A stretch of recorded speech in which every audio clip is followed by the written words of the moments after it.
Chris, her colleague, was number one honcho today, but Jackie, CEO of Southampton Sight, taking in the moment instead.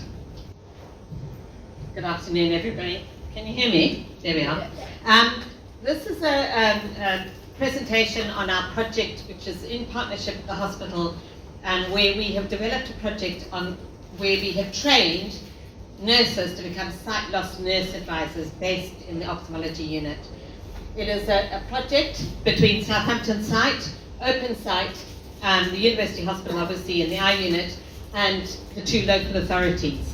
And it has been running since March 2022, when we started it just after lockdown. Let's see if I can get my next slide. Sorry. Are we going to move across? Just the arrow. There we go. Just forgive me a little bit. This was prepared by my colleague, and he only contacted me at 1 o'clock this morning to say he wouldn't make it. So I've had a quick whistle tour, but I do know the subject well. Just to give you a little bit of background about the why we developed it. In 2021-22, there were over 8 million eye care appointments in the whole country, of which 90,000 are at the Southampton University Hospital. When we had our talk earlier from Prof. Lottery, he was talking about some of the people having how many injections they had per year. So we know that that's not 90,000 people, but it's still a hell of a lot of people being seen through that eye unit. And in fact, it's 1 in 5 of every patient that goes to the hospital is actually going to the eye unit in Southampton. And in Southampton, we know, Southampton Hospital, that 300 adult patients a year are getting a CVI for either being severely sight impaired or sight impaired, but they are not just from Southampton, obviously. They're from Hampshire, from Wessex area, from Guernsey, from Jersey. It's a huge area that Southampton takes in, but we know that in Southampton, we expect about 75 of those to be Southampton residents, and probably about 200 to be Hampshire residents. So there is a real need for a link between the eye unit and ourselves, and that it's all very well going to the eye unit. It's the medical model. They do a really good job. They tell you what's wrong with your eyes, but it's what's next. What happens when you go home? How do you navigate that world? And that's where the sight loss nurse advisor came into the next frame. So we can go to the next slide.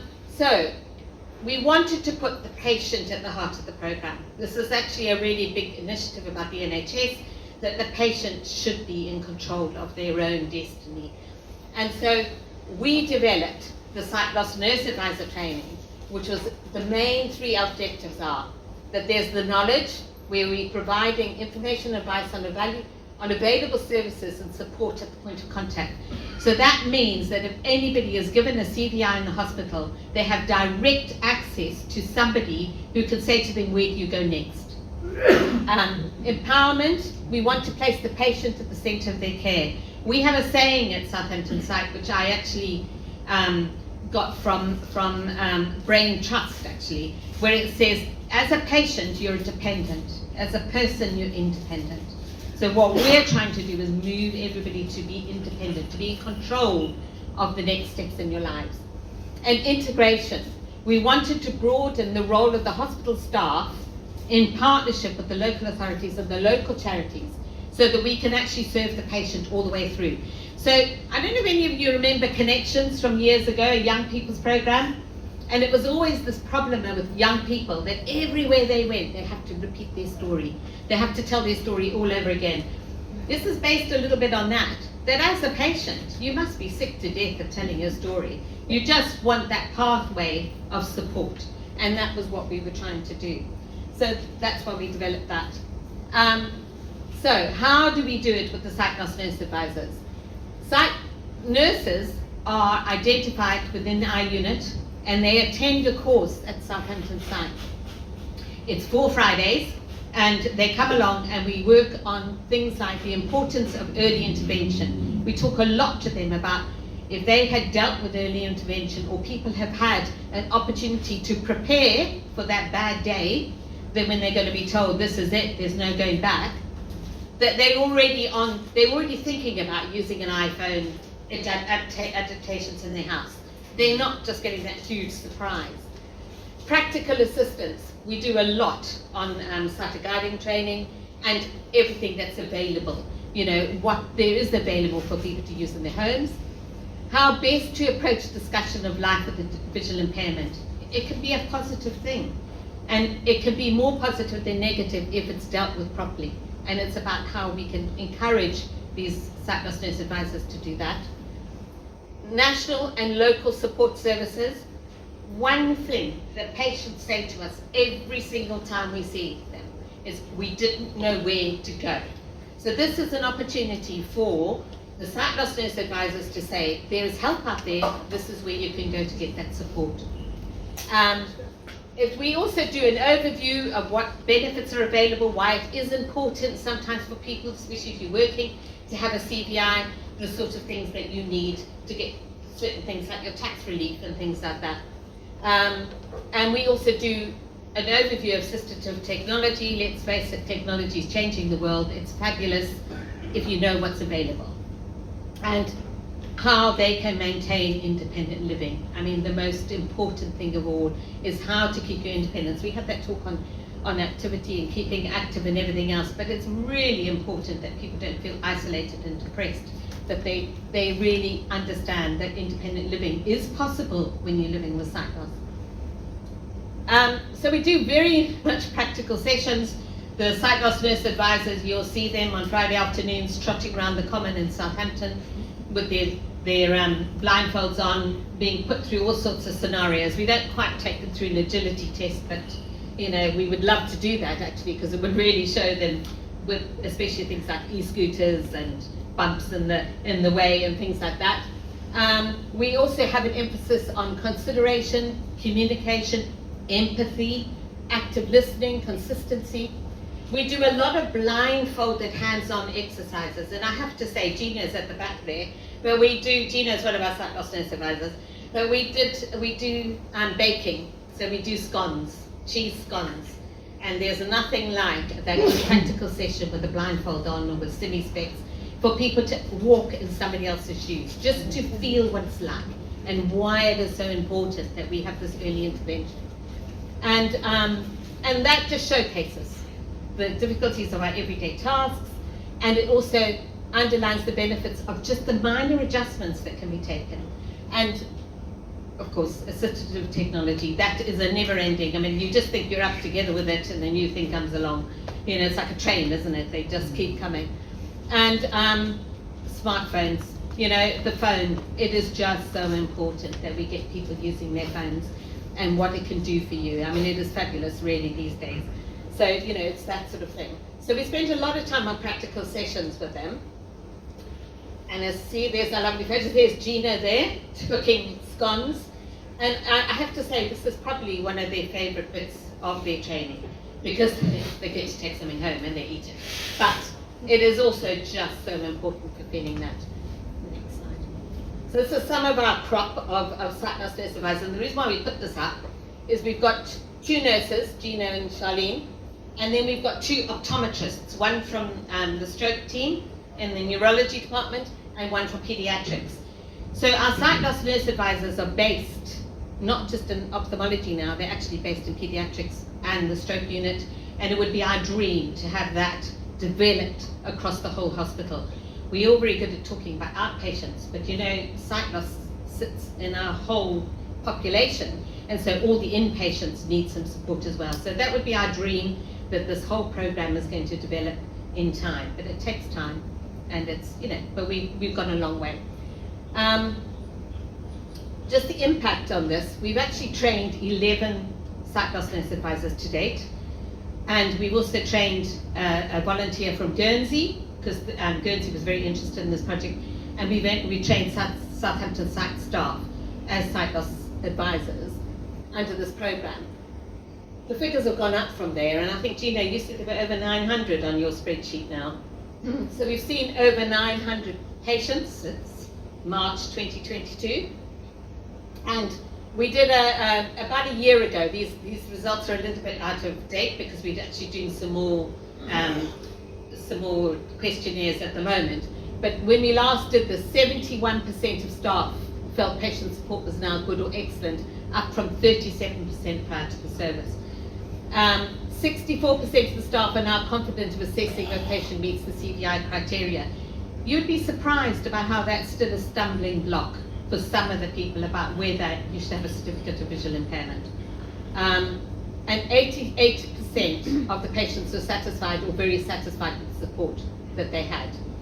The patients also stated they liked the increased knowledge of the support that was available, and they were less anxious and understood their diagnosis better after seeing a sight loss nurse advisor. And some of the things they've just said, because it's always nice to put them up there. The nurses are brilliant, great that the services are working as a team, reassurance and help with magnifiers, big print and audio books, happy with service, a positive experience. And I think just to put it in a nutshell, this is not rocket science. This is just making sure that we have pathways from the hospital, well, basically from the medical model, which we all know is fine. You go to the hospital, your doctor's going to give you everything they need to do part the medical model. But it's about bridging that gap to the social model. It's about understanding and taking that patient on that journey that there is a lot of help and support available in the community. Another thing when I talk to the hospital is we hear all the time in the NHS that time is limited, that they have no time. Well, one thing that we've got in our societies is time. We have a lot of time, and we have time where we can support people and we can show them what can help to make their lives a little bit easier and comfortable and not so isolated. Working with the local authorities is even more important as well, because that is difficult. That is really difficult for patients to navigate. So OpenSight and Southampton Sight have that ability to navigate that system for them and actually be an advocate for them.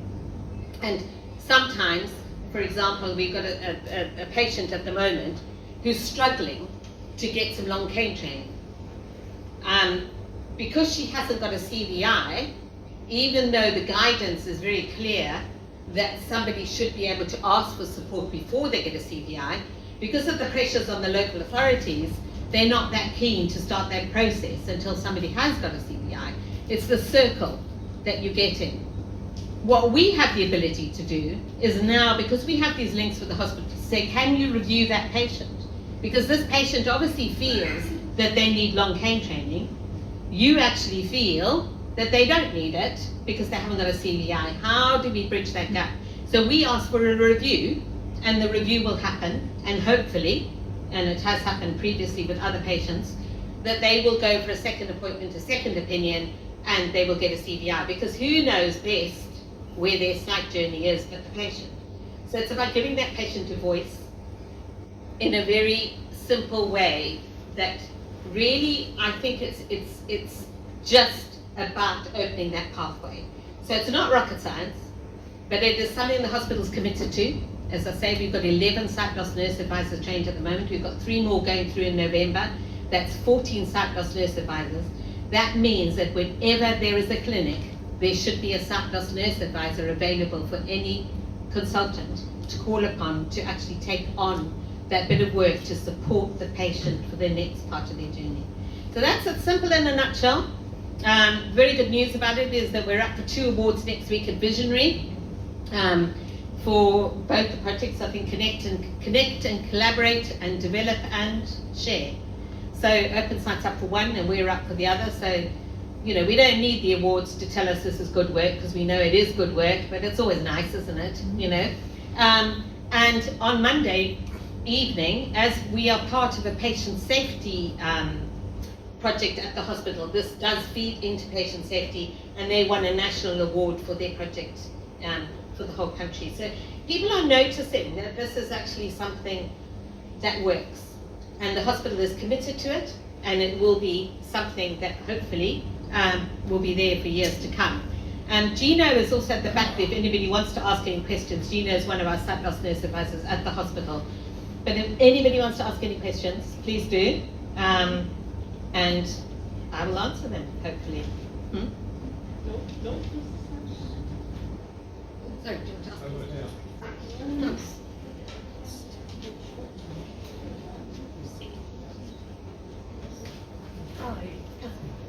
you are exactly what I've been looking for. But like you say, I haven't seen a consultant. I know they're really, really busy, but I haven't seen a consultant for a long, long time. I'm having injections in both eyes because I've got wet macular degeneration. But like you're saying, I have no idea where to go to bridge that gap, exactly what you're talking about. Yeah, and I think if you're going to Southampton Hospital, you can ask to see a sight loss nurse advisor. I understand there are posters up, are there now? Do you know? There are posters up, aren't there? Yes, yes. But you can, if you want to give me your name, we can have a chat about it. But yes, there are posters up in the unit, and you can ask for that support. And you will be referred to one of the sight loss nurse advisors. Who would you actually ask? If you're having injections, I would ask the nurses there. They do know about this. They should know about it. They do, because one of our sight loss nurse advisors actually works in the injecting team, Sarah Cutler, so you could ask her and she would refer you directly. But yes, but otherwise give me your name and we'll follow it up. Thank you. Okay. Sorry?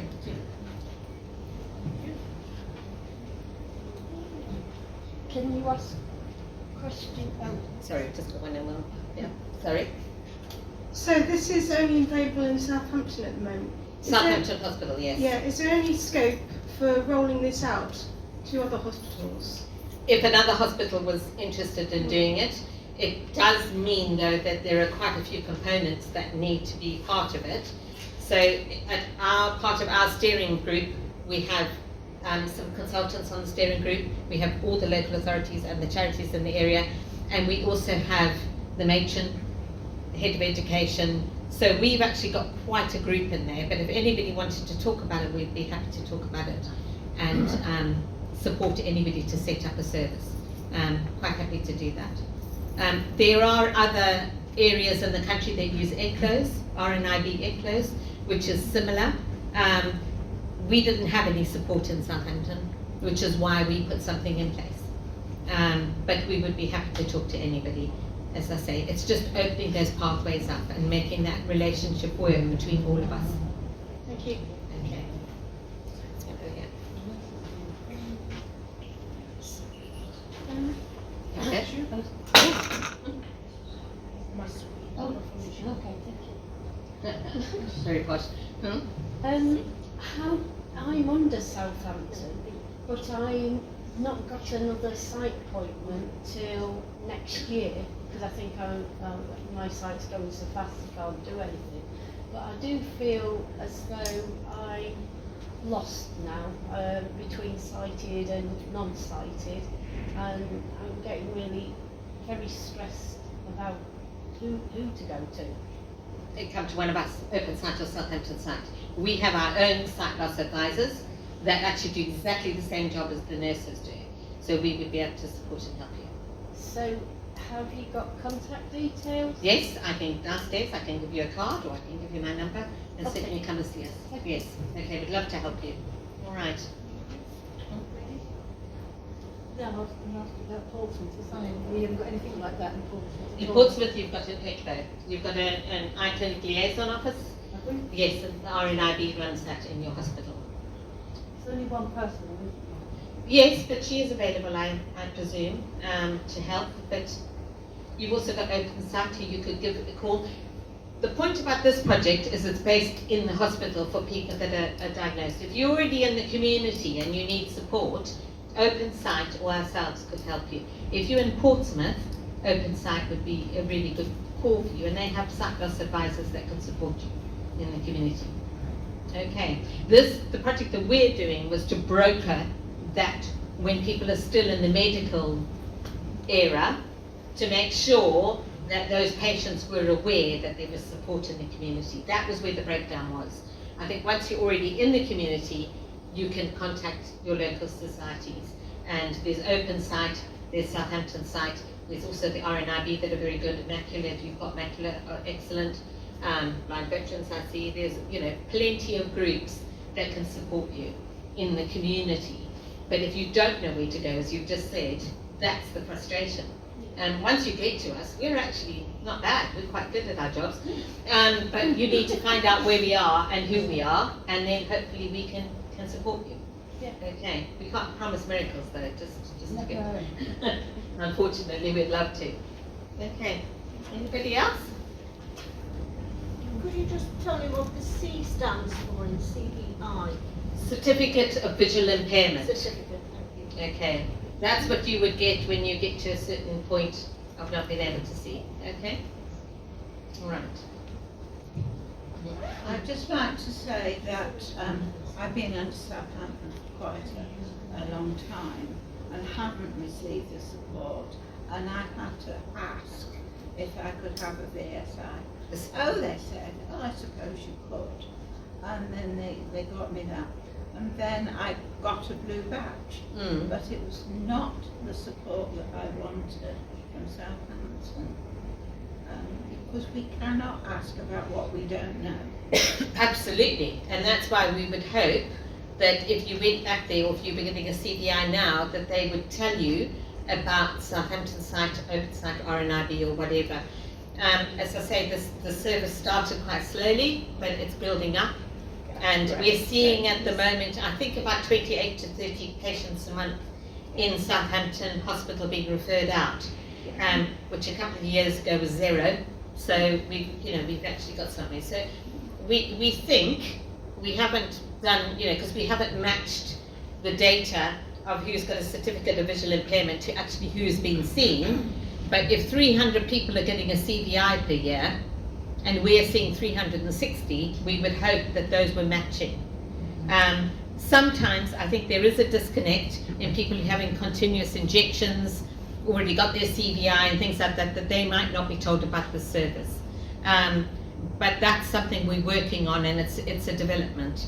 And it's something I agree that, Gina would say that is something that you're trying to do. What we then find as well, that sometimes it breaks down in the community. So we're trying to keep an eye on that, so the sight loss nurse advisors are following up on their referrals to check that they have been followed up. So it's like trying to bring it all together on no resources. I mean, the whole of this project, I have to say, has been done on no additional money. It has all been done from existing resources and from our organisations. And that has been purposeful because nothing was happening. And so it was actually after COVID we said something has to happen. So we just went for it. And hopefully it's building momentum now and it's there to stay. Okay. All right. So if you do need some help though, if you Hampshire or Southampton, please give us a call. Okay. All right. Okay. Anybody else?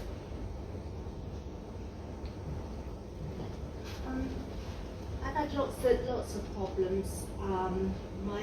My condition is neurological, and although I'm functionally blind, I've been in touch with guide dogs and all different companies trying to get help.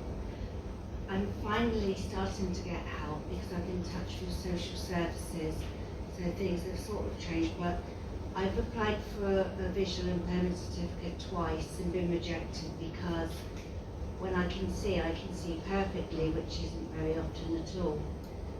So I'm very similar to the person that you were talking about, that has been told that I need long cane training and nobody would do it for me.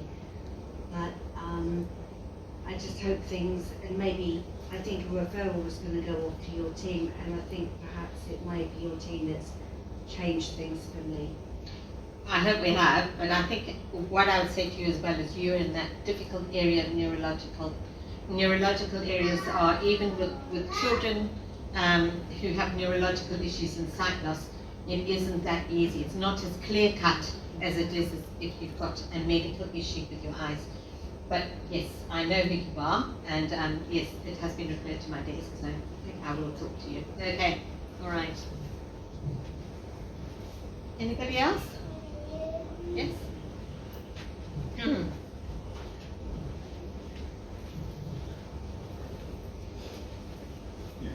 Great presentation. I have tried to get a certificate of visual impairment when I looked into it, because I wasn't offered it when I was at the eye unit. It seems that I'm not eligible to get one because I have perfect sight as good as in one eye and blind in the other. So I'm wondering if you've got any suggestions whether I should pursue that or not. The rules are clear with the ophthalmology, and I'm probably should be a bit out of turn here, but if you've got perfect sight in one eye, normally you would not receive the eye. And I don't think that there's room for movement on that. I think there's blurred areas if you've got diabetic issues or things like that, because you have good and bad days. But I think if you've got a perfect eye, you can drive, you can do most things, they're not going to give you a CVI.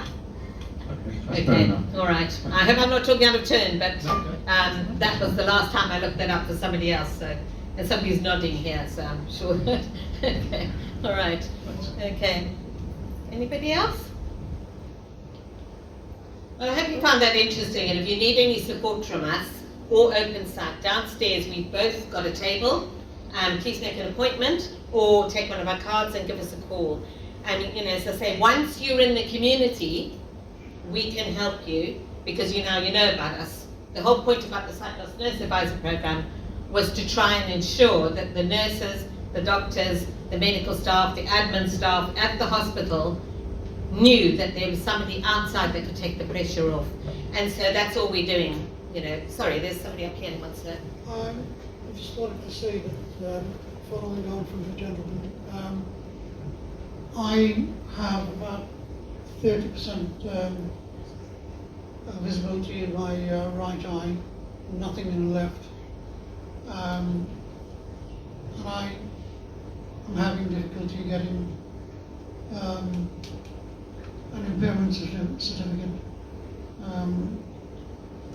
I don't know where to go. Do you live in Hampshire or Southampton? I live in Hampshire. I live in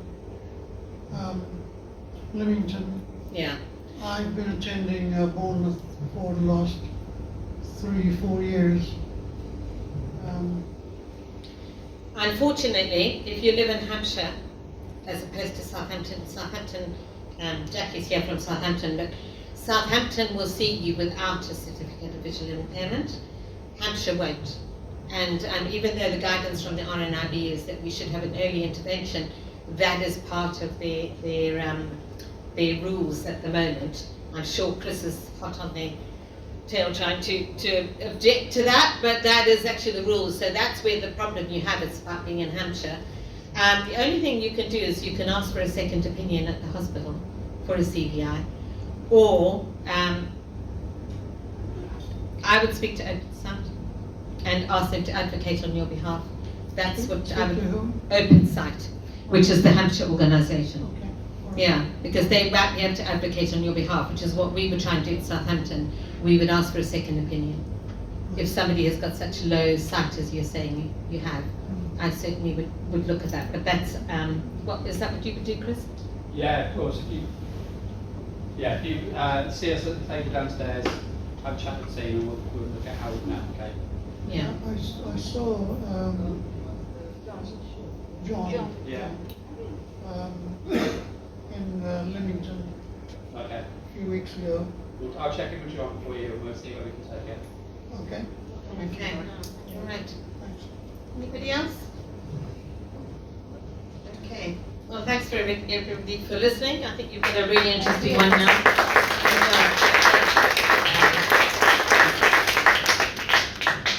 Thanks, Jackie, and OpenSight are really proud to be part of this project. So let's continue the work. Yes, good. Yes. Next presentation, if I don't get it wrong, is 2 o'clock, and we've got Josh from Thomas Pocklington talking about interns and getting back to work.